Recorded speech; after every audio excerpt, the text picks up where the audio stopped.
All right, everybody. This is Rob here from Rob's School of Music. We're doing a special Tuesday edition of the interview series, and we're really lucky today because we have a great guitar player, Mr. Greg Sover. Hello, and welcome to the show, sir.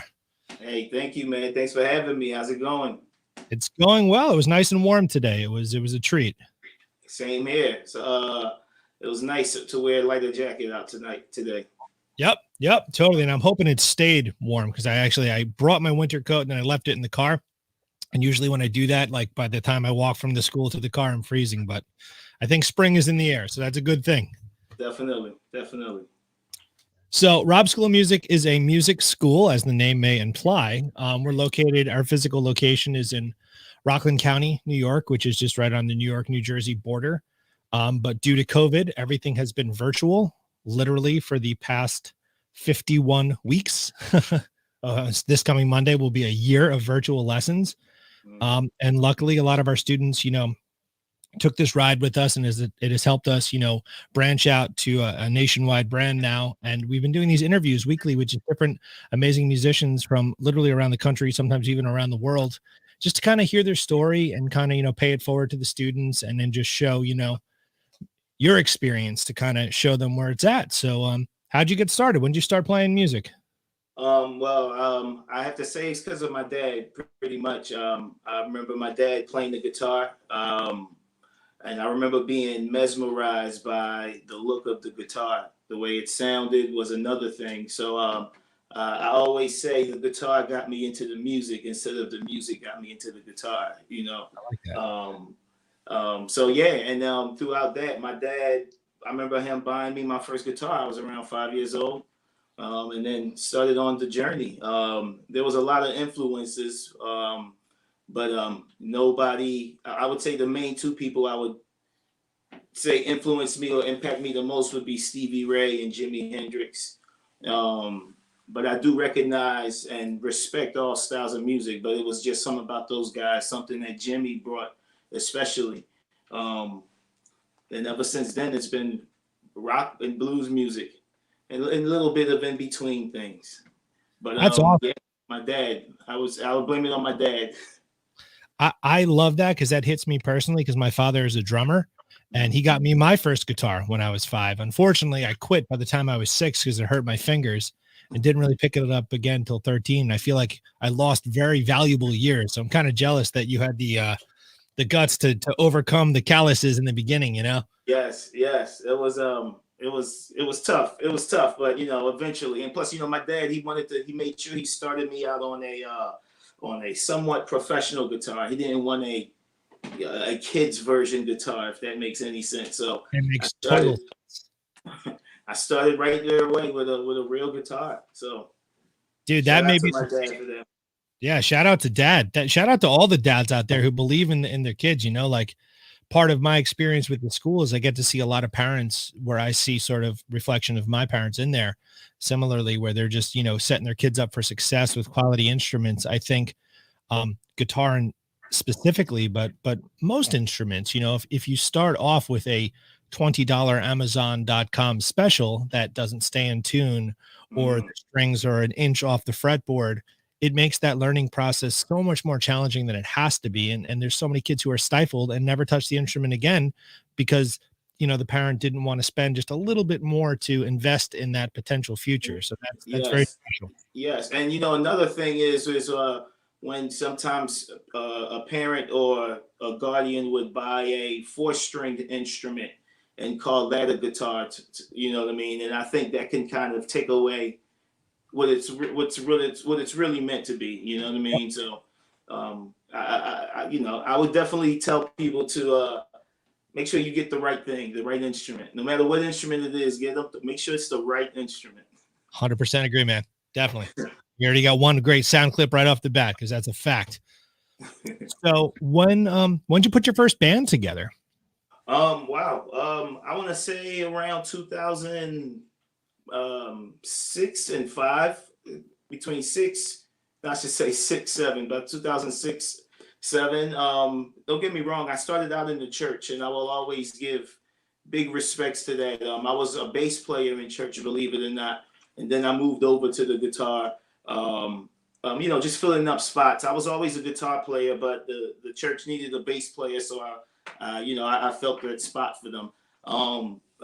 So I had to give a big shout out to that because that was the first time I played in front of people. But I would Nice. say around 2007 would be when I took this thing serious. I remember my first gig being around 2007.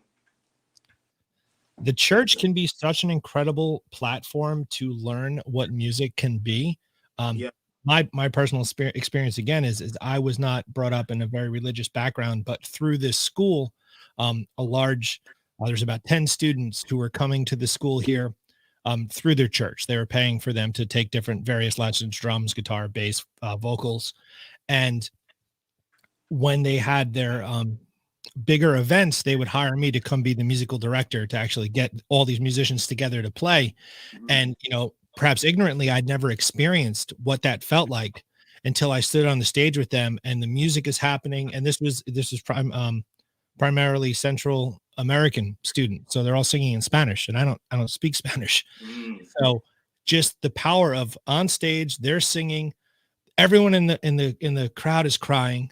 Everyone on stage is crying. I'm crying. I don't even know what the words are, but just the beauty and the power of that music. Like if that's the first stage to experience, that really sets you up for what music can make people feel. So that's incredible. That was part of your journey. Yes, that's a good way to put it. It's a big hand in that. It's a major part of that, and you just made me appreciate it even more, to tell you the truth. So yeah, cool. Yeah.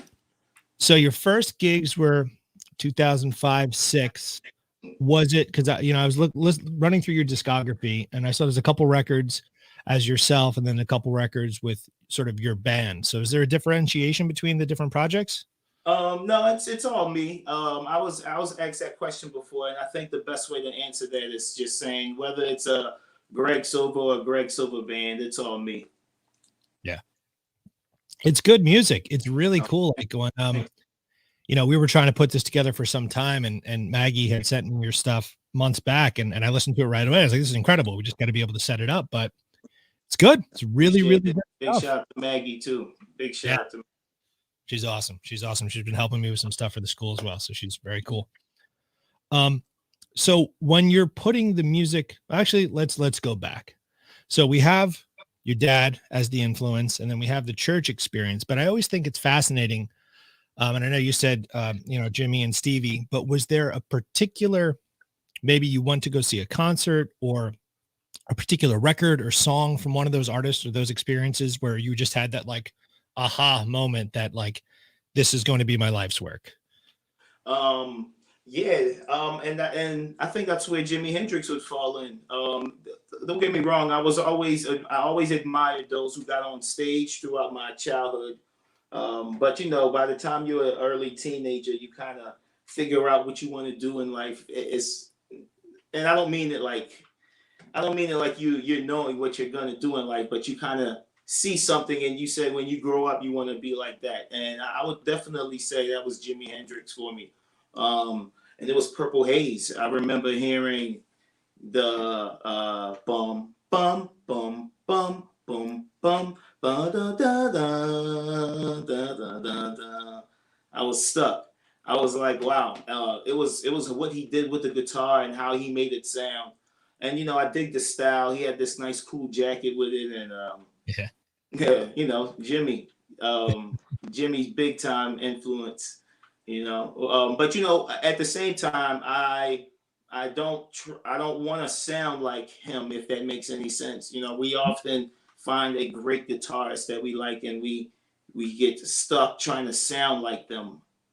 You'll definitely hear his influences in my playing, but the goal is not to sound so Jimi Hendrix, because I do want to establish a Greg Sover thing. Sure. Whenever I'm teaching someone a lick or I'll chart out something and they say, does that sound right? And they're always questioning because maybe it's not exactly as I wrote it out. And I quickly, say, listen, like I wrote that.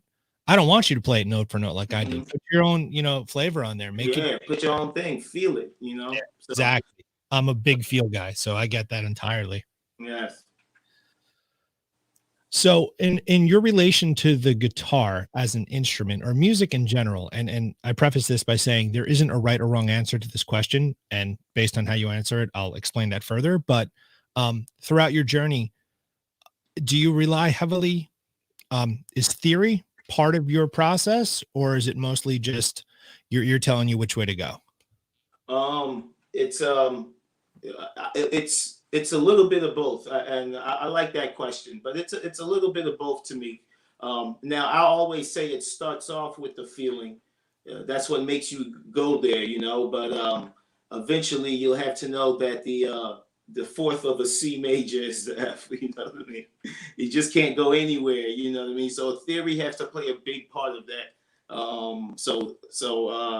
I wouldn't tell somebody to dive into theory like that, but at least know the basics. At least it'll take you a long way. You know, it'll take you a long, long way. Trust me. So I would say start off with the feeling first, and then the theory plays in with it.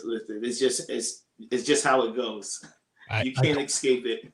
Completely agree with that. You know, that's very, you know, being a music school, that's always a very risky question to ask, because I asked that question to Nita Strauss, who plays with Alice Cooper, and she pretty quickly shot down her, you know, she was very, you know, I don't really know much theory at all, but I shred, and she does shred. And I almost feel like sometimes people are bashful to admit maybe that's not their strong suit. But I think you're totally right. If you can feel it, that's going to get you where you need to go. If you choose to go further and begin to understand all the pieces, for me, I was playing guitar for years.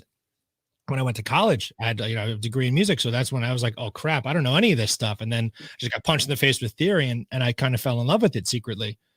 But I think I agree with you. It's important to be able to, at some point, if you want to communicate musically using the proper vocabulary, you know, you don't want to be at a gig and you're writing down your sheet or something, and you're going, E sharp, and everyone's like, what? Exactly. Exactly. You don't want that to happen. Right. Exactly. So I highly recommend, you know, perfect your craft, you know. There's no other way to do it. Just perfect your craft. And you know, theory, and you know, to the person who said she just shreds, it's, you know, behind it all, she's shredding to theory. She knows to put the B minor pentatonic on a B minor song. So it's this theory there, you know. So exactly. And I think that, again, dude, you like, it's almost as though we've rehearsed this, though we've never met, because we're like right on the same wave, which I love. I completely agree. I think if your ear is figuring it out enough, you might not know what you're doing, but you are doing it, you know. You're doing it. Exactly. Yes. On the other side of it, I've seen some younger musicians at a large amount of our students, in-person students, when we had in-person students, came from a high school in the area here, and they have an AP music theory class, and they really, you know, drive in a lot of this sort of these denser concepts. And it's sort of, I feel like when you're at the beginning of your musical journey, if someone starts just hitting you with these bricks, you get bogged down, and now you're afraid to take chances, because, well, that's not supposed to work. I always say music is full of thousands of really strong suggestions, but not very many absolutes, you know. Yeah, I agree. It's all subjective. And there is no right, I mean, there is a right or wrong way. That's where theory come in, like what we were speaking about. But yeah, it's all subjective, because it's just because an opinion is put on it doesn't mean it's right, you know. And us as musicians, we seem to get caught in the fact that we're not making music for other musicians, so to speak. You're making music so people can enjoy it and things like that. It's always going to be some type of critique. Yep. Just make sure you are cool with that person before they critique. That's right. Otherwise, it gets heavy real fast. At what point? So you're singing on these songs as well, right? Yes. So at what point did you develop your voice? Because your voice is fantastic, also. Appreciate that. Yeah. Well, that came in much later. I was probably 19 when I wrote my first song. Probably 19 when I actually recorded a song where I sang. So you know, I still think it's something I'm still developing, getting better at. And you know, I'm getting there. But you know, it's always about getting better for me. But the voice thing probably came around. I started writing songs really heavy, probably around 1920, something like that. Cool. Cool. Yeah. I think everyone, I tell every student, you know, oh, you want to play an instrument? Blah, blah, blah. Great. Okay. You sing too? And, you know, 75% of them are like, no. And I'm like, okay, you sing great. Let's keep going. Let's Because keep I going. think like, if your ear is listening to the notes, you can differentiate, you know, if you're sharp or flat. The tone of your voice might not be, you know, we can maybe work on that. But if your ear, we can get that ear where it needs to be. So I think everyone should sing. It's just such a great expression, you know? Yes, it is. It is. Yes, it is definitely something I'm glad over time that I was able to develop and pick up the courage in a way to do that, Sure. you know, because at one time I wanted to just be the guitarist in a band, you know, so yeah. Cool. Cool. So you came up in what, the Philly area? Yeah, pretty much Philly, Mount Airy, like they say, uptown. Yeah, most of my growing up, I went to school in North Philly, so I got to see that side of things as well. Yeah, so you know, I can't say rough upbringing, but you know, we had our struggles. But Philly, I appreciate that stuff now because I think that's why or how these songs come out. So you Sure. know, definitely use them in a whole nother way. Definitely, all my songs are about experiences and things I've seen. So Those are the best ones. yes, yes. What was the music scene like when you were coming up? Was there open mics? Was there, you know, you started playing in your late teens? Was there all age shows and things like that? Or how did that work for you? Me, I was lucky enough to get snuck into bars at time to time. I was playing with a good friend of mine. He's actually the reason why I listen to Stevie Ray Vaughan now. Yeah, he said to me, "You like Jimi Hendrix? Wait till you hear this guy." So there was a bar around his house. I was probably one of the only ones playing the music that I was playing. So you know, when we connected, he was an older guy, so there was a bar around his house that we used to sneak in there time to time and play. But until I was about 21, that's when I was able to start going to all kinds of open mics. And Philly is so it's so much talent in Philly that no matter what kind of open mic you go to, you're gonna meet somebody or a couple people that's just incredible. True. So yeah, Philly has always been, and it still is that place. You know, definitely branch out as much as you can, but it's still that place to go and give your music and appreciate music. Definitely, definitely. I remember, well, I've interviewed Nick Perry. He was from Silvertide, but they were originally from that area. Yeah. And um, I played a place, Grape Street, it may have been Oh called. yeah. Oh Yeah. yeah. Prestigious place to play in Philly. It's one of the places you have to play. Yeah. Shout out to Grape Street. Yeah. Wow. That dude, like, I didn't even think of that until we were talking about it when my wheels are turning. I'm like, I've been there. I've played there. What was the name of it? That's so Yeah. cool. I think Yeah. that's a great thing about music is it kind of connects all of us. Like you name like a certain city or a certain town or a certain state. And, you know, if you've been on the circuit or out there, you'd be like, oh, were you in that room? Oh, yeah. Oh, yeah. Was the sound guy a dick that night? Yeah, he was. Yeah. Same guy. The sound guy is always. What can I say about the sound guy? You got to be real nice. Buy him drinks, but not too many. Yeah. So let's say I've got a lot of sound guys drunk and we sounded great. So well played. Yeah, I think that's a really important thing for people to understand is your community in the area, you know, where you are starting to play. I just did a feature for the school with a New York State music thing, and they were asking, you know, what was it like in the town I was growing up in, and that caused me to be super reflective, and then kind of play it through other people's eyes. Like that really shapes you. Those first, you know, say 2 to 6 years of being out there and transitioning from someone who's watching the music to someone who's playing the music on the other side of the curtain, all of a sudden that shapes you and that makes you kind of who you are for a long time. So Yes. Cool. And you have to add the fact that you think you know what you're really doing out there. Yeah. Yeah. And it's such a learning experience. You know, you'll always go through those bumps, but a lot of it, when you look back, you're just gonna be like, man, I can't believe I've done that. You know, Yeah. you know how to go around that right now. So experience. So I always tell people experience. Go out there and play. Go out there and play. Yep, that's a big thing that we try and pay forward with the students is we have them. Our school is located on the main street in the town we are in, and 2 times a year they have a big sort of street fair kind of thing, and we all the students perform. Like I put them in bands, and like you're playing, you don't have a choice, and we're paying it back to the community because we're providing the entertainment. But at the same time, these I call them all kids. Sometimes it doesn't matter if they're older than younger than me. They're kids in their musical journey. They're at the beginning, and just watching people play out for the first time and getting to give them a little taste of the stuff we're talking about, that experience, and maybe it humbles you a little bit, but maybe it gives you a little bit of confidence at the same time. Yeah. So I think that's very important. Yes. It definitely develops. It develops. That's a part of the artist development. So Sure thing. you have to go through it. There's no other way to go about it. Right.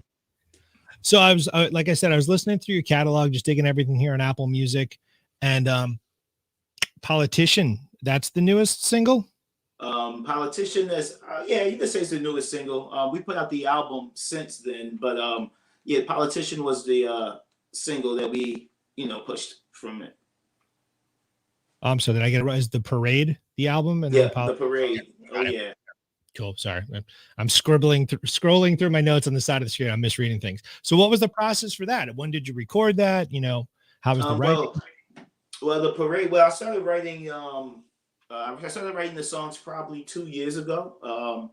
I remember trying to record this in 2019. So it was like the end of 2019, and then COVID happened. That's why I asked. Yeah. And that put a halt on everything. So we end up trying to record some other songs probably the summer of 2020 last year. So we end up coming up with five or six, I would say 6 good songs.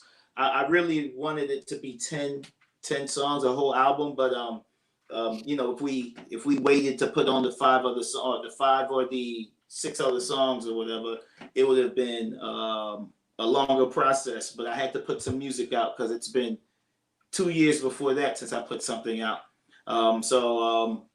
In October 30th, we end up putting that out, 2020. So it ended up being 5. So yeah, that's a long way to say that. Yeah, it came out in October 2020. Well, the reason why I ask is, as musicians, it was 2020 was, obviously for the world. I don't mean to sound insensitive. It was horrible and difficult and challenging for everyone. Yes. But musicians were one of the professions that it went away. It just restaurants could pivot and Walmart never closed, but gigs just stopped. Gigs stopped. And, I think it's so incredible to hear stories of perseverance. So we had these songs, then we got back in the studio, made it happen, had to make the decision, even though maybe you wanted to get more done just to get something out. No one saw this coming. I'm sure when you were in the studio at the end of 2019, you were psyched it was happening. For me, I played at a ski resort in Vermont, and the ball dropped 2020. Tons of people. I was like, this is amazing. 2020 is going to be the year. What a great way to start it off. And, 60 days later, 90 days later. Yeah, I know what you mean. That was a catastrophic moment right there. But it's a testament to, your passion for your art that you still were able to get the music out, still able to keep the group together. Yes. Did you guys do any kind of virtual gigs or any rehearsals? Yeah. Actually, I was able to connect with some major radio stations in Philly. They let me take over their Instagram, so to speak. Great. I definitely kept a live concert kind of thing going on Facebook, and a bunch of interviews were going on at the same time. So I kind of was able to stay in the face of the people in a way. So I was pretty blessed. I was pretty blessed. I was still working no matter what. It was still coming to me. So I was happy about that. And That's shout out to Maggie once again. right. I think that that's so inspiring for young musicians to hear, stories like that from a big philosophy of mine when I started doing this music school was I wanted to educate young musicians that if you want to play guitar, you might not become the next John Mayer. You might not become the next Prince, but you can still make a living and put out art and be creative and sustain something. Maybe you got to do a wedding band on the side. Maybe you do monitors mixing for someone else, but there are ways. And that's, I feel so blessed that I get to bring in people at all different phases and stages. We all have the same story, man. We're just trying to make a living, right? Yeah, pretty much. You're right. Just trying to So, make a living. Uh-huh. so the fact that, in probably the worst year for music that it's happened in my lifetime, I'd imagine all of our lifetimes, Yes. you still got music out, you still found what interviews, and that's just really cool. So I think that's really inspiring. So, for anyone who's watching this now and in the future, because this stays, this turns into the podcast afterwards, and we get a lot of views on the replays, not always on live stream, but other replays do. So, anyone watching it, this is something you want to unpack, that's inspiring. So thank you. Oh, man, thanks, man. Yeah, you want to always adjust. Always remember adjust. Adjustments is key in our business. Yes, sir. 100%. All right, let's get nerdy about gear. All right. All right. What is your thoughts on amp modeling technology? Meaning, are you a tube amp guy? Are you into the Axe effects, the Line 6? I'm into I'm the tube guy. I'm the tube guy. No offense to Line 6, but I can't do it. I can't do it. It's something missing that a real amp gives you, Right. and that's the best way I could. I don't. We don't have to. That's just how. That's it in a nutshell, pretty much. Yeah. I can't. There's no other way to say it. I tell you, I in the school we have lots of different amps for people to play through. We have a million guitar pedals. I let the students take out the guitar pedals like you would take out a library book. Mm. In fact, there's a handful of students that still have a bunch of pedals pre-COVID that I don't know if I'm ever going to get back, but I like the idea of twisting knobs and feeling that I feel like, I think Fractal with the Axe effects, they've done a very close job to it, but a lot of the other ones, it doesn't feel like an amp in the room. No. You got to feel that air move, Yes. There's an extra bite that happens with the tone. It's an extra bite, and whether you're using humbuckers or single coils, you're supposed to hear that bite that I don't hear from the Line 6s or anything kind of digital. To tell you the truth, but I'm a tube guy. Cool. What kind of pedals you rocking? You got a big pedal board, just a few? I would say I have probably 8 the most. I have a reverb pedal, of course. I have a delay, that's 2. I have a wah-wah. I have a Fender pedalist pedal. I have a super overdrive, that's 5. And a tuner. I actually have 6 pedals. So yeah, it's pretty small. I'm not into big pedal boards, I'm kind of set on my tone. I kind of know what I want every time I go on stage. So that's awesome. I think it's very easy to fall down the tone hole where you're just chasing something that you can never achieve. Yes. I personally, I use amps and I do use some of the modeling stuff, but when I build a patch on the Axe effects, I don't go in there and tweak all the parameters because I know I'll just drive myself insane. I'm a set it and forget it kind of guy. Yes, pretty much. Yeah. And however you get your sound, however you get your sound, but yeah, it is something that you should set it and forget at a certain point, or you'll drive yourself mad trying to find this right tone. Yep. And then the more pedals you got, it's more that can go wrong. Like I was in a band one time and my job was to play the guitar roll, but also I was covering a lot of like the keyboard type sounds. So I had a lot of different pedals. And on the first song, I go to step on my wah pedal to do a solo. It was a pretty big gig. And my foot, I had on like boots. So I had a little bit of a heel, not like Kiss heels, but just, a little bit of a heel, No. nice manly boot. And my foot fell off the wah pedal and I popped it off the Velcro on the pedal board and something unplugged. And I didn't know what it was. I couldn't fix it. So for that entire first set, I just had to rip the cable out, plug it into the front of the amp. And all my changes were just my knob, my volume knob. And it was like horrifying. But at the same time, I was like, oh, what do I have all that stuff for? It's all here. That's where the sound is, That's where it is. It's all in your fingers. Yes. Yeah. Very cool. So if you're on a desert island and you can have one guitar, one amp, and one pedal, and obviously power, endless supply of batteries. So yeah, but one guitar, one amp, one pedal.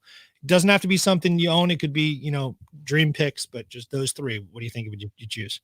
Well, I think it's definitely going to be my Fender Strat. Of course, I love my Fender Strat. I love that Fender Pendulous pedal. It's an awesome pedal. It's a distortion / overdrive pedal. It's a great pedal.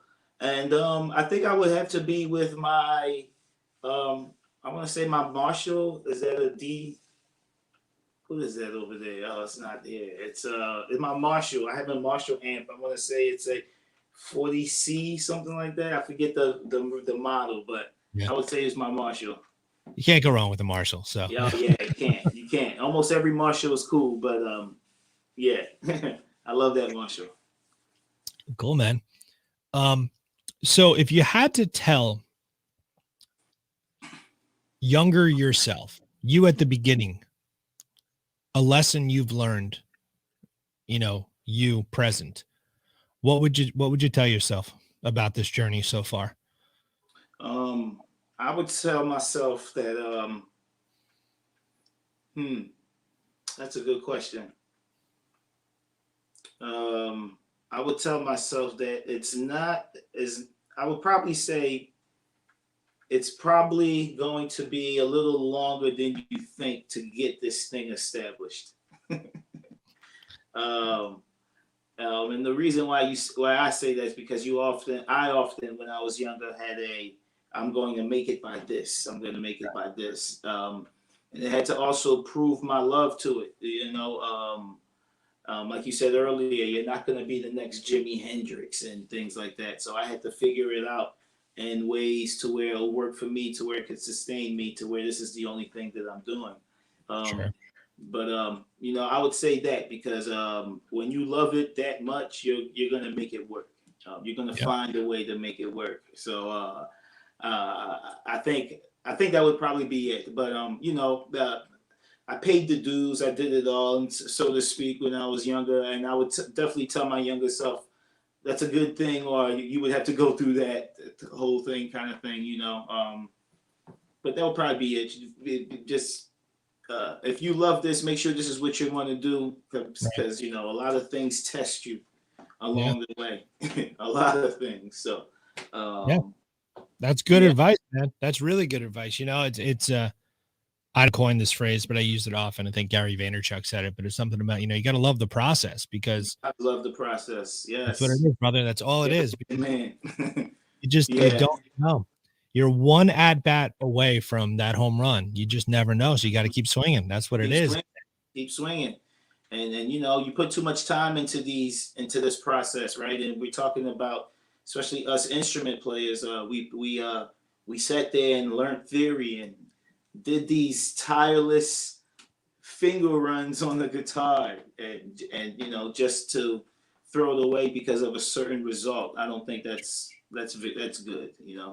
Keep it in your heart. Make sure you love it and love it forever. Yep. 100%. I love that. I love that, man. Well said. I've been admiring your shirt the whole time. I know that's a bit off. Yeah. All musicians that are no longer with us. That is a really cool shirt. Yeah. I have to say his name. I just can't. I hope I'm pronouncing it right, but it's Mass W Saw. He have a bunch of these shirts. MASWSAW. If anybody wants to look them up. Yeah, I'm gonna look it up. So yeah, he has a bunch of these cool shirts. So big shout out to him. Awesome, man. Awesome. All right, we're gonna do the magical rapid fire segment of our program here. All right. So I'm going to ask you a series of this or that questions. You pick one or the other, obviously. You do not have to justify your answers, but you're more than welcome to. It gets more fun that way. There are no right or wrong answers, with the exception of one question, because my opinion is so strong that I implore it upon everyone, but we're allowed to disagree. Okay? All right. Sounds You good. ready? All right. So, humbucker or single coil? Single coil. I remember hearing that screech from the guitar. That was the first thing that made me love the single coil. And Jimi Hendrix once again. That's funny, man, because when I was growing up, I grew up on I wasn't a blues guy till later. It was Metallica. That's what got me into it. So it was humbuckers all day long. Yeah, And okay. as I matured as a player, I found the beauty of the single coil. It's so much more expressive, so much more responsive. And hey, if it gives you that 60 cycle hum, that's just the heartbeat of the guitar. That's okay. You use that. This is, yes. Work with it. Yep. Cool. So I agree with you there. You kind of answered this earlier, but Les Paul or Strat? You can say Strat. Strat. Okay, No disrespect to Les Pauls though. They're cool. Cool guitars. Yeah. I work with PRS Guitars, so I really should have that as one of the questions, but it's Strat or Les Paul. Hey, great guitars. PRS Guitars are great guitars. Fantastic. Great people, great instruments. Yes, Shout out to them yes. all the time. They're littering this whole room I'm in. Okay, so I guess Strat or Telly, it's still going to be Strat. Okay, so let's pretend we are in the Gibson realm. Would it be a Les Paul or an SG? I'm gonna have to go with Les Paul. When I think of guitars I've seen growing up, it was a Strat first, and then it was a Les Paul. Yep. Yep, 100%. I had a poster on my wall growing up, and it was a Marshall amp, and then like a Fender Twin, and then a Les Paul, Cherry Sunburst, and a black Strat. Yeah. And like it was like above my bed, and just I'd go to bed every night and be like, "This is rock and roll." This is it. This is it. All right, you mentioned you play bass earlier, so I can ask you this one: if you had to choose between a P bass or a jazz bass? Well, I'm gonna have to say a jazz bass. Jazz bass, very smooth and it's heavy. Get that good bass tone out of it. Boom. Yep. Killer. For acoustics, do you prefer Martin or Taylor? Well, I have a Taylor right now, so I'm gonna go with Taylor. I love Martins though. That is one of my dream guitars to get. So, yeah. A lot of these questions are mean because a Martin and Taylor, they're different. I mean, to anyone looking, they're both acoustics, but they truly do play and feel different. Yeah, so. It's definitely different. Yeah, the feel is much different. On the Martins it gives you this big beefy sound in a way, where the Taylor's, it's more laid back, but still gives you enough of everything. So sometimes I find the Taylor's hit in the a sweet spot in the mid range that cut very nicely in a Taylor. Yes. All right, you kind of answered this earlier, but if you in amplification, Marshall or Fender? I'm gonna go with the Marshall because that's what I have right now. But I do plan on getting a twin soon. So, if you ask me this next week, I'll probably say the twin. Very different sounds too, so that's a hard one to really answer. But okay, we're gonna go into some effect preferences: delay or reverb. I would say reverb. And you have to be very careful with the reverb. It could really mask something that you're really trying to portray to the people. So slight reverb, but definitely reverb. And delay is cool, but I'd rather reverb. Yeah. It's the same thing there, man. I started out, I was delay all day, and in the past 7 to 10 years, I love reverb. I keep it on all the time, but just a little bit, just to catch the note. You don't want to oversaturate, make it too wet. Yes, same here. Cool. Fuzz or overdrive? So like a fuzz face or a tube screamer? I would go with the tube screamer. It's more versatile.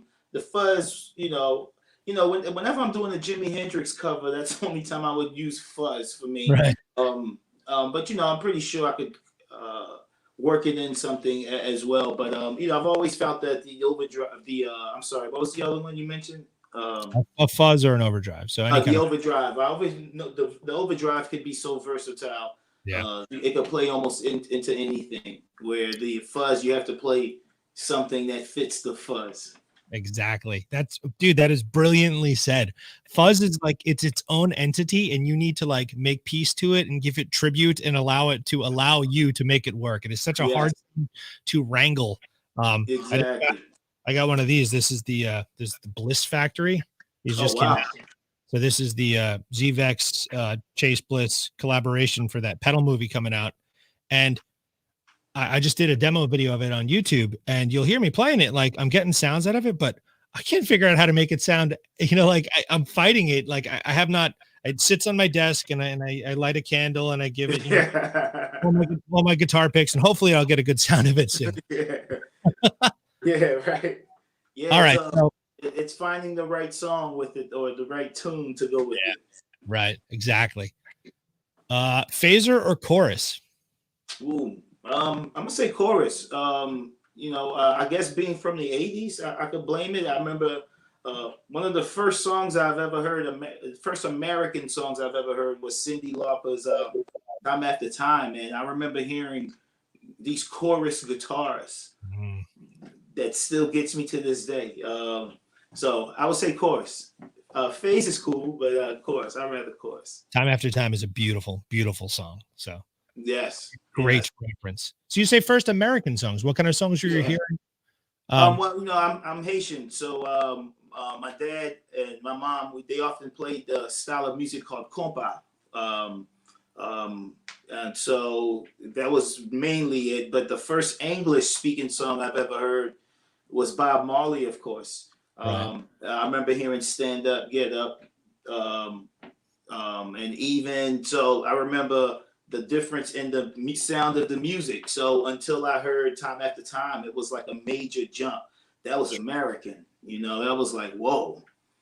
So it made me want to listen to that or music like that even more. So it was hard for me to bunch music up growing up because what I heard was all American, whether it was hip hop or it was all American to me. Wow, what a beautiful perspective, though. Yeah. Oh yeah. That's almost like a superpower, man. Because oh man, my man. yeah, dude. Because I mean, I remember growing up, and my dad was very into like Motown and that type of music. He played drums with the guy Johnny Maestro in the Brooklyn Bridge. So that it was at 50s, 60s, 70s, that sort of stuff. But then when I was in elementary school, you know, this is like early 90s. So on the school bus every day, they played Hot 97. So it was Snoop Dogg and Tupac and Biggie. But then all my friends in school were into Nirvana and Pearl Jam and stuff. So you had to pick what you were into. Like now you have a lot more freedom with streaming. And then even when the iPod came out, I think it gave people, you could have more than one identity, but you had to pick something that that was your scene, right? Yes. Through your lens, it didn't look that way. It was just all American music. That's incredible. Yeah, and you know, I still got a little bit of the ridicule. I was a big country music fanatic growing up, and they used to say to me, "What do you see? What do you hear in country music? What's wrong with you?" And you know, I never understood why, but now I look at it. It was because it was all the culture. And me being Haitian, even though I was born in the States, it just made me want to suck up all the culture. So that's awesome. It's all American to me. I love that. I wish everyone could see music that way because that's music. It's just music, you know? Music's just music. Yeah. Music's just music. Like wow. Yeah. Wow. That's I'm blown away. That's the coolest thing I may have ever heard in one of these. So awesome. Oh man, thanks, brother. Yeah. All right. Took me off my whole thing. All right. So the last handful of questions are just sort of band related questions. Okay. Again, one or the other. There aren't any wrong answers. Beatles or Rolling Stones? I'm gonna have to go with Beatles. Beatles are excellent writers. You know, arguably one of the best bands ever. If you really want to put it like that, I'm gonna go with the Beatles. Just look what everybody did on their own at this when the Beatles, you know. So the Beatles. Okay, awesome. No, I agree there. Now here's the one. This is a big disruptor. This breaks up the family. Is it John or Paul? Ooh. Paul McCartney. Who do you have to pick? Wow, that's a good one. But I'm gonna have to go with John. You know, there's an amount of courage that you have to speak certain lyrics, especially at that time.